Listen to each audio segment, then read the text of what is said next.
обращения в органы прокуратуры по поводу нарушений порядка проведения выборов, нарушений избирательных прав граждан не поступало. Это все. Добрый вечер, уважаемые граждане. Министерство внутренних дел, как я и докладывал, с утра, с самого начала избирательного процесса проводило работу по обеспечению безопасности всех участков. За период проведения выборов каких-либо нарушений на участках зафиксировано не было. Также могу отметить, что никаких обращений со стороны граждан, либо участников выборного процесса также не было. Все прошло в достаточно спокойной обстановке. В принципе, продолжаем мы работу по усилению, как говорится, подсчетов и всего остального. По результатам уже, соответственно, будем докладывать. Спасибо. Вопросы?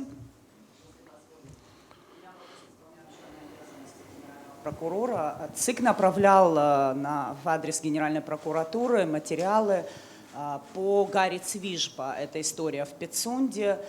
И я хотела бы знать, уже есть какие-то результаты, направили ли вы ответ по этой ситуации обратно в ЦИК?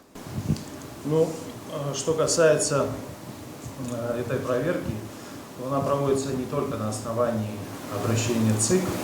До того, как ЦИК обратился в органы прокуратуры, ранее нам поступило обращение от руководителя штаба Аршева Валерия Шаловича, который просил проверить эти факты. В настоящее время проверка не завершена. Как только будет она окончательно принято решение, мы сообщим о результатах. У нас еще там 2 материала есть, но они находятся в производстве. Дамир Геннадьевич, а есть какие-то сроки? Оно может длиться 2 месяца бесконечно, ну просто примерно. Смотрите, сроки, конечно же, не нарушены.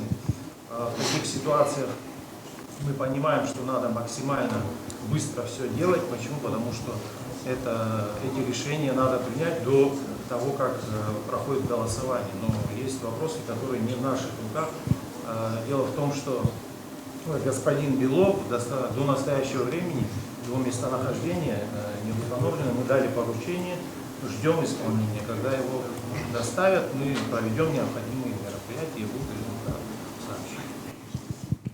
Роберт Витальевич, позволите, вы сказали, что никаких нарушений за целый день со стороны сотрудников Министерства внутренних дел не зафиксировано. Но, насколько мне известно, буквально час назад некая группа людей пыталась попасть в ЦИК, в Центральную избирательную комиссию, и благодаря усилиям сотрудников правоохранительных органов, в том числе, их убрали с этой территории, огражденной уже с самого утра.